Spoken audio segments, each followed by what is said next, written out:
Good afternoon, guys. It's working. Bringing you a quick update on Bitcoin. Hope you guys are having a wonderful weekend.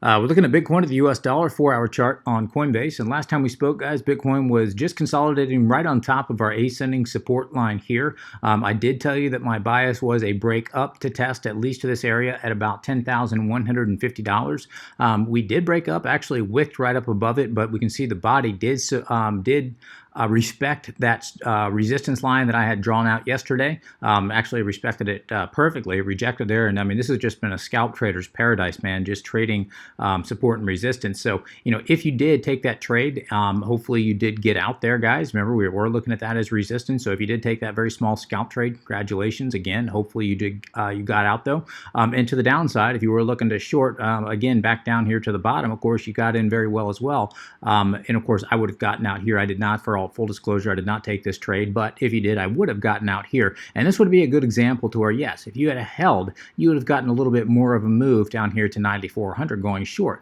Nonetheless, the majority of time when you're trading support and resistance, you want to do just that. You want to accept the small wins and not look for and not try to hold for the anomaly, which this would have been. When you're breaking that resistance, that that support, that would have been the anomaly there. So anyway, price has now officially broken. Not decisively yet, but this candle has, let's see, we've closed below it. We'll remember, to have a decisive break, we need an open and close. And as of right now, we've still got 2 hours left on this 4-hour candle.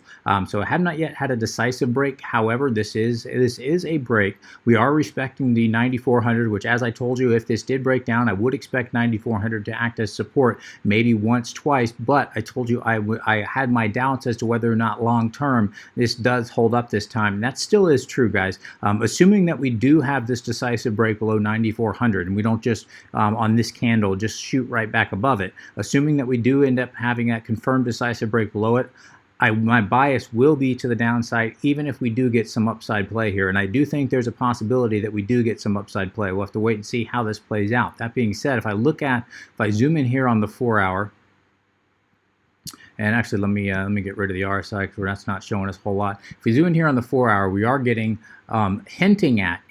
Now again, nothing is confirmed. I want to be very clear here. I'm not calling out any kind of divergence at the moment. That being said, we are getting. Well, that's not what I want. Stand by. If we look at price, clearly created a lower low there, and if we look at the MACD as of now is creating a higher low. Overall, this would be in a micro downtrend. So we're looking at that regular divergence. In this case, that's bullish divergence if this is confirmed. And again, this is not yet confirmed as bullish divergence. I want to be very clear. So this is one of those scenarios to where, yes, might I front run this? Might I look for a bounce here and front run this? Maybe, but it is this with the momentum shifting down and with everybody expecting it to go down here.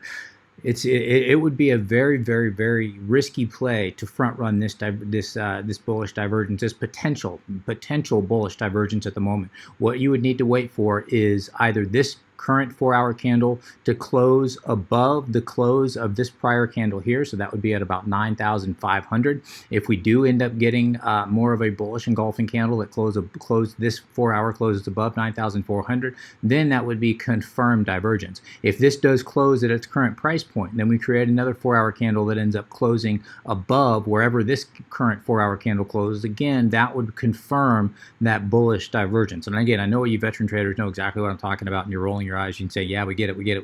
Again, I do this for the benefit of those that are not necessarily veteran traders and don't necessarily understand divergence very well. So giving you an idea, no, I'm not going to front run this. Yes, it is suggesting bullish divergence on the MACD, but it is not yet confirmed. So yes, we could go lower, even though my bias is probably we get a little bit of a bounce off this zone up to about at least about 9,550 to 9,600-ish, somewhere thereabouts, and then we'll have to reevaluate.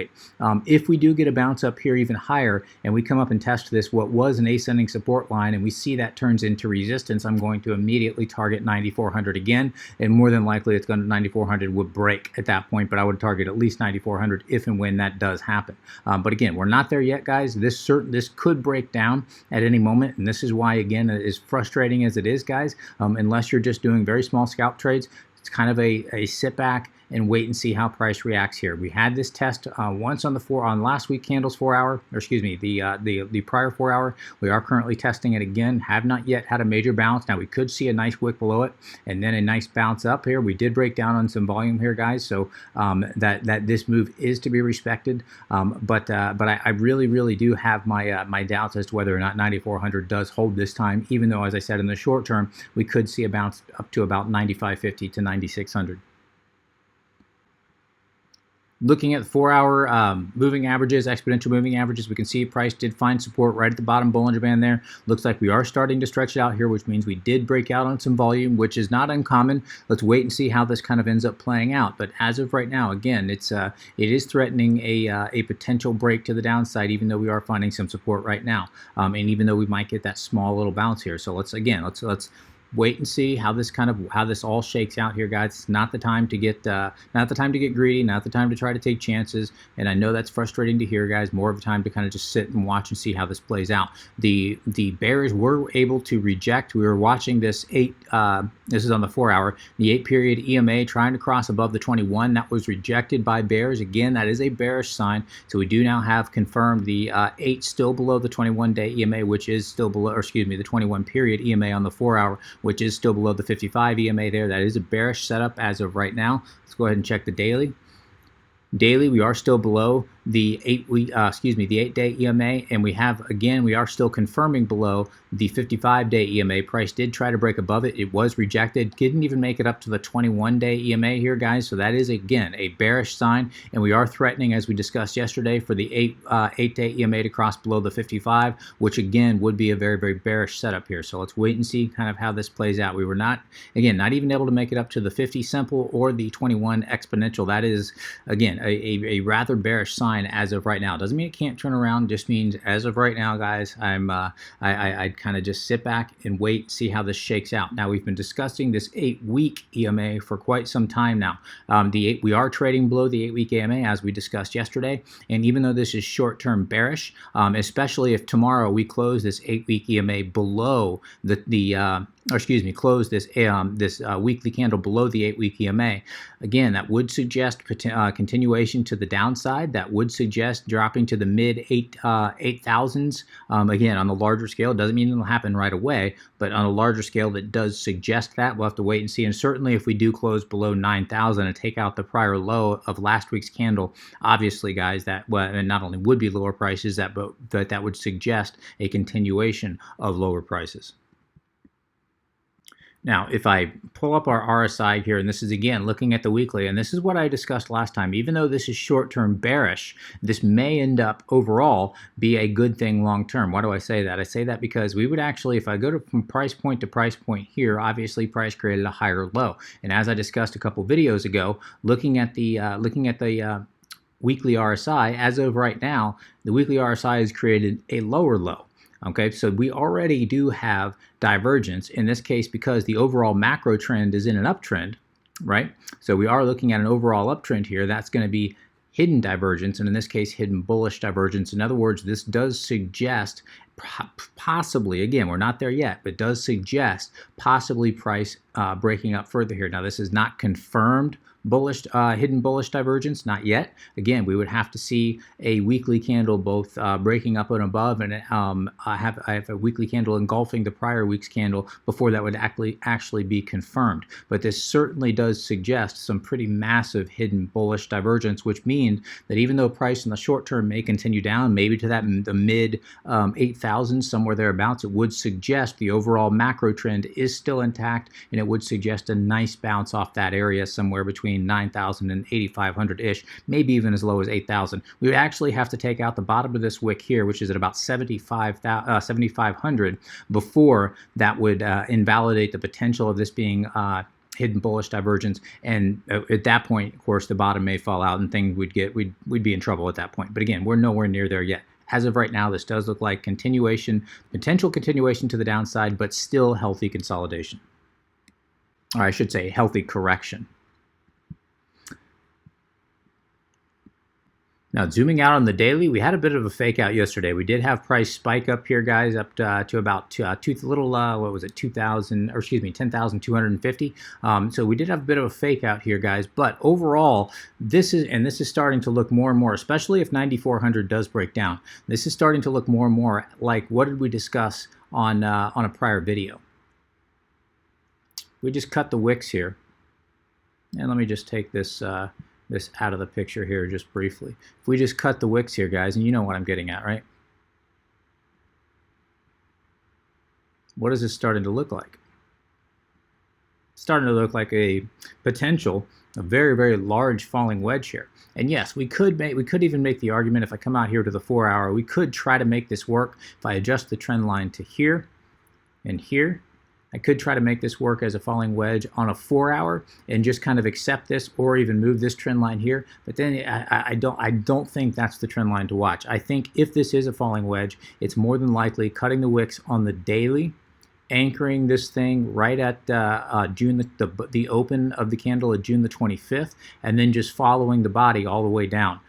Each body all the way down to where it touches. So in other words, we would have had a wick here, yes, but we had a perfect touch with the wick on the 28th. But yeah, the 27th did break below, but if you disregard the wicks here and just look at the body here, guys, we do have what looks like the potential makings of a falling wedge. I told you we needed to see things break down fairly quickly. We just got that happen today, we just had that happen, I should say, today. And if 9,400 does break down, in my mind, that is going to be a confirmed falling wedge. I will start to treat this like a falling wedge. I will start looking at targets between 8,900, maybe 9,000, but 8,900 to 8,500. That's my major buy zone, as you guys know, as I've been talking about for quite some time. And I will start looking for a reversal somewhere in that area. Now, might it go lower than that? Yeah, it might. Might I be completely wrong on this falling wedge? Yeah, I might. Anytime you're cutting wicks like this, guys, and you're taking some liberties, you're also taking some chances there, because again, it's not perfect.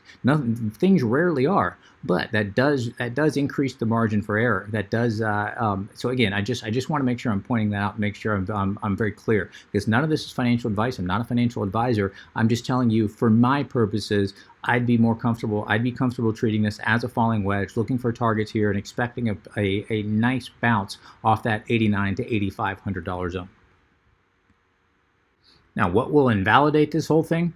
If we get a daily candle closing anywhere outside or anywhere above this prior daily candle's, this current candle's, I should say, open, which is at about 9,800. So if we get a daily candle closing anywhere above, actually, if we get today's candle closing anywhere above about 9,900, or if we get actually, it'd have to be about 10,000 actually. Or if we get tomorrow's candle closing anywhere above 90, let's see. Tomorrow's candle will have to close anywhere above 9,800. If one of those two things happen, then that would completely invalidate this. To the upside here, we need to see price. If I'm going to get bullish, I do need to see price take out the high of this prior wick, which is at about 10,230. If we break out above 10,230 decisively, even if we got a 4-hour open and close above 10,430, I will start looking at a continuation up to about 10,650. That will most definitely still be on the table here. And of course, at that point, we'd have to see how price did react. If we got a decisive break above 10,650, I'm going to completely shift my midterm bias. Of course, I'll look for 11,050, but more than likely, I'll be looking for 11,500 to see how that ends up playing out, to see if that ends up playing out. If we can get up above 11,500, of course, then I'm looking at 12,400, and it's 12,400 that has to get broken before we break out of this massive, massive consolidation pattern that we've basically been in since June the 26th. Once that does happen, guys, then of course we can start saying that we have broken the pattern, and that we can start looking at targets to about 13,850, if not more than likely this $16,200 area. Now, I usually don't go over the Bitcoin dominance chart, but it is doing something interesting at the moment. Right now, we're finding support right on top of the 21-day EMA. You guys know how much emphasis I put on the 21-day EMA. If this can hold, as long as we don't get a decisive break below this, guys, then it looks like, then likely I think the Bitcoin, I do think Bitcoin will likely bounce here. And more than likely, guys, whether or not that comes in the form of a massive dump in alts as well as Bitcoin just jumping to a lesser degree, or we get a massive spike in Bitcoin. And of course, alts, even though they probably would rise in dollar value, they would probably against Satoshi, they'd be falling fairly quickly. However, this is threatening to break down below this 21-day EMA. If that does happen, I do think that we could drop fairly quickly down to about 65.6, and that would be the first. Actually, it'd be more like about 65 to 65.5, somewhere thereabouts, guys. I do think there's a good chance if we do break below that, that's the next area of support, which would more likely mean in regard to altcoins, either everything's going to dump, or we may see actually altcoins pumping just a little bit in regard to Satoshi. Well, we would see altcoins pumping in regard to Satoshi, even if the overall market is starting to drop. So a very pivotal point here. And to be honest with you guys, I really don't have much of a bias here. We're not seeing, actually, I take that back. We are looking at the daily as of right now. We are seeing higher highs clearly. We are looking at the same point here, seeing, so this would actually suggest a little bit of a bounce here. Let's see if that can hold. Now again, this is not yet confirmed divergence. Not yet. We'll have to wait and see kind of how this plays out. It's not yet confirmed divergence, but it does suggest we may get a little bit of bounce. So this really is a very, very interesting point in the Bitcoin dominance chart. Other things I'm keeping an eye on. If Bitcoin does continue down here, guys, of course, I did tell you that to look for that bounce somewhere between 89 and 8,500. We have a falling wedge on the daily here that, again, as I discussed, that pattern itself, even though I'm typically not a pattern trader, that would suggest a nice bounce there. But we've got, we've discussed at nauseum many, many reasons as to why 8,500, between 85 and 8,900 is a very, very relevant zone to potentially have a nice little bounce. And we've also discussed the psychology of it. If everybody's looking at it and everybody knows everyone's looking at it, so no one thinks it's going to happen, maybe it will actually happen. So again, we'll have to wait and see how it plays out. But there's another thing that I want to point out that would be, if this does continue down, that's a big, big if. Again, I'm giving you if this, then that type of scenarios. If 9,400 breaks down and we do end up coming down and testing this 8,900 over the next 2 days, of course, we know the CME chart doesn't trade on the weekend. So if we check the CME chart where they closed at about 99.80. So right now we would have a decent gap if they were to open, if all things remained, remain the same as of right now. Of course, who knows what's going to happen in the next 24 hours or so. However, if price does break down and we do end up opening up tomorrow when CMEs do open at, I believe, 6 p.m. Eastern time. I think they start trading again. So in about 36 hours, somewhere thereabouts, give or take a few hours. If that does happen, where Bitcoin is sitting down here at about 8,500 to 8,800, trying to fill this gap down here, which again, I don't think it'll happen that quickly, but let's just play the game. Assuming that it does end up breaking down, let's just say it's somewhere below 9,000. That would still be a nice little gap here. And we opened up trading below there. What's that going to do? That's going to immediately open up a gap right here on the CME chart, which again, we all know what probability means with gaps. Probability just means gaps are going to get filled. So again, even if we are down here, that would suggest, again, another reason for a nice little break to the upside here, at least to fill this gap. And we do still have, even though I know some people are saying there's no gap, but at 11,200, because they're pointing out the daily chart almost filled it, which to be fair, it almost did fill it. But even on the daily chart, there is about a $40 to $50 gap there. So there is still a gap up here somewhere, whether you want to call it on the 4-hour chart between 11.2 and 11.6, or you want to call it on the daily chart, which would be between about 11,140 and 11,200. So about a $60 gap on the daily chart. No matter how you slice it, there is a gap, and so probability suggests this will get filled as well. So a lot of reasons to expect a bounce, again, assuming we continue down, to expect a bounce down here somewhere between 85 and 88.70. A whole lot of reasons. All right, so how am I playing this in the short term, guys? In the short term, I am looking to see if we do get if we get this candle actually closing above the prior close of this candle here, of this prior candle, which that would be at about 9,490, or if we get a bullish engulfing candle on a close of this candle, assuming that 9,400 doesn't break down. If and when that does happen, I will be looking for a bounce up to at least about 97, if not 9,800, somewhere in that area. Very, very small scalp trade there, guys, but a trade nonetheless, especially if you're trading on leverage. Again, wait for the confirmation this time on that divergence. So do not, I would not, well, again, not financial advice, not a financial advisor. I'm going to wait for the confirmation. You do whatever you'd like to do, but I would consider that a fairly higher risk if you do try to front run this. So if you do, again, do what you like to do. Personally, if I did that, I would have a very, very tight stop loss here. If we do end up decisively breaking below 9,400, by decisive I mean a 4-hour open and close, then yes, I will be looking for a move down to 8,900. And I would say in this case, even if we did have, I'd be comfortable with a 2-hour. Even if we had a 2-hour open and close below 9,400, I would be looking for that drop down to about 98, at least 8,900, if not this 8,500 area. And it may not happen right away. It may happen kind of over time, but that is what I'm going to be looking at.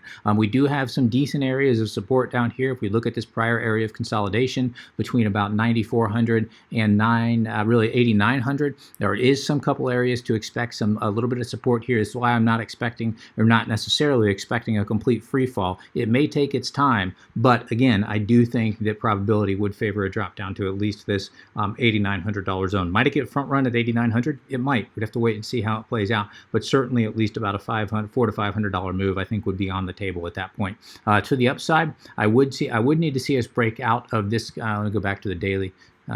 Break out of this descending resistance line here. To buy a breakout, I would need to see at least a daily candle closing outside of this descending resistance line here. If that does happen, guys, depending on where it happens, if it happens and closes above 9,950, I would be looking, I don't think this is very relevant anymore, I would be looking for continuation up to at least about 10,350, if not this $10,650 zone, and I need to reevaluate right here because we could get a strong rejection at 10,650. If we can somehow get above 10,650, I do get midterm bullish, guys, and I will be looking for targets right up along the way here, guys. I'll scalp these all the way to 11,050, 11,500. 11,500 does break. It'll be more than likely 12,000, even though I would be eyeballing 12,400. It's not until we break 12,400, guys, that I do start getting very bullish, and I do start looking to take out that target at 13,850, if not test that $16,200 range. So that's kind of how I'm playing it, what I'm looking at here, guys. If you have any comments, questions, suggestions, please let me know in the comment section below. Again, I'm not going to get to your comments this time, guys. I'm in a bit of a hurry, and I do apologize for that. I know there wasn't that many questions right now anyway, but I will try to cover everybody's questions. And to be honest, guys, if you do have a question that I haven't answered, if I've forgotten it, I apologize. I've gotten many of your emails as well. I apologize. It gets a little bit overwhelming sometimes. So if I haven't answered you by now, I may have forgotten your email. So please send me an email again or shoot me out a comment again, and I will. Please don't take it personally. It's not me trying to ignore anybody. It's just, sometimes there's other things going on. So, all right, guys, I'm going to wrap things there. Please remember to like, subscribe, hit the notification bell, guys. And of course, as always, if you do like to support the channel, guys, then you can always tip the channel. You can find the tip addresses in the description section of every single video. Till next time, guys, please trade safe. Take care of yourselves. This is Working. Signing out.